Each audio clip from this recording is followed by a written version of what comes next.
Labdien! Šodien es jums pastāstīšu, kā atrisināt nevienādību sinus x ir lielāks vienāds nekā 1/2.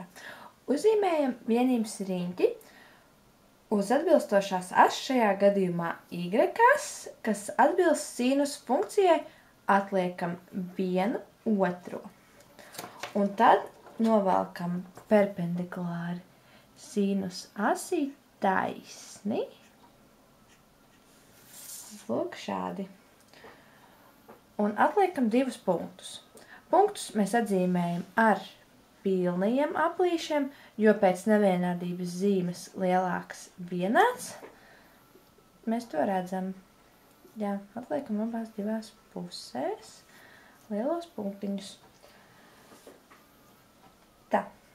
Tā kā sinus x ir lielāks vienāds, mēs zīmējam skuiņu uz augšu. Visas vērtības, kas ir lielākas par 1/2, un skuiņa mums iet uz augšu. Pēc tam iezīmējam loku, kura leķis atbilst sinus vērtības iekrāsotajai y as daļai. Tas būs lūk šeit. Noskaidrojam loka galapunktu vērtības, ievērojot, ka pārvietošanās notiek pretēji pulksteņa rādītāja virzienā, tāpēc loka sākuma punktu vērtībai jābūt mazākai nekā loka galapunktu vērtībai. Tātad sinus 1/2 atbilst 30 grādiem. To mēs varam viegli nolasīt no formulapām. Un tas ir 30 grādi. Otrā punkta vērtību mēs varam aprēķināt. 180 mīnus 30 ir 150 grādi. Pēc tam mēs pierakstam atbildi. X pieder, tad mums seko kvadrātiekaviņas pēc nevienādības zīmes. Kvadrātiekaviņas. Intervals sākas no 30 grādiem un turpinās, viņš vēl atkārtosies pēc 360.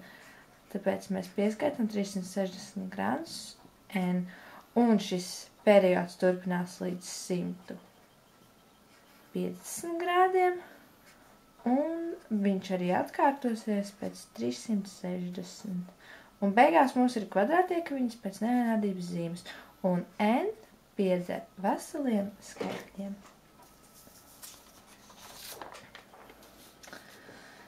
Un es jums vēl pastāstīšu, kā atrisināt vēl vienu nevienādību. Tangens x ir mazāks par 1.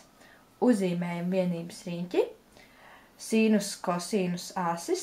Pēc formulapas mēs varam atrast tangens asi. Uz tangens asi atliekam vērtību 1. Pēc tam mēs novelkam taisni no punkta 1, kas iet caur centru uz riņķa līnijas malu. Tad atzīmējam punktus, kur taisne krusto riņķa līniju. Punktus mēs atzīmējam ar tukšajiem vidiņiem pēc nevienādības zīmes. Pēc tam aprēķinām punkta vērtības.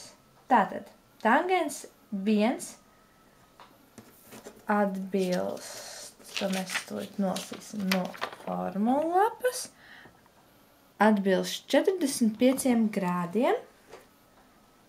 To mēs arī pierakstam.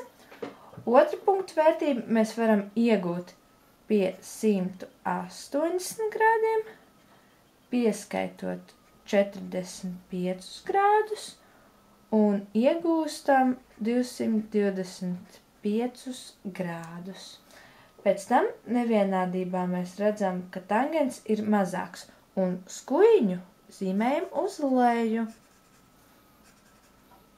Lūk šādi. Atzīmējam arī tangens vērtības, kur tangens nav definēts. Tas ir pie 90 un 270 grādiem. Ja mēs izvēlkam iedomu asis, lūk šādi,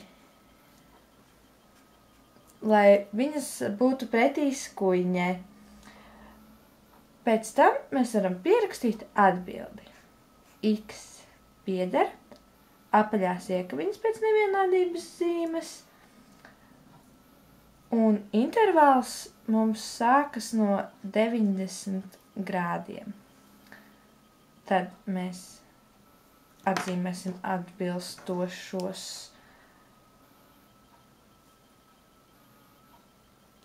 lūk šādi. Tas ir viens, kas ir pretī skuiņai, uzvalkot iedomu asis. Lūk šādi. Un tie ir pareizie loki. Tātad 90 grādi. Un atkārtosies šis periods pēc pi, jeb 180 grādiem. Un viņš turpinās līdz 225 grādiem.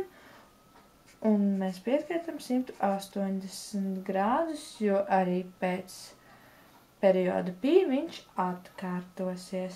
Beigās mums ir apaļās iekaviņas un n pieder visiem veseliem skaitļiem.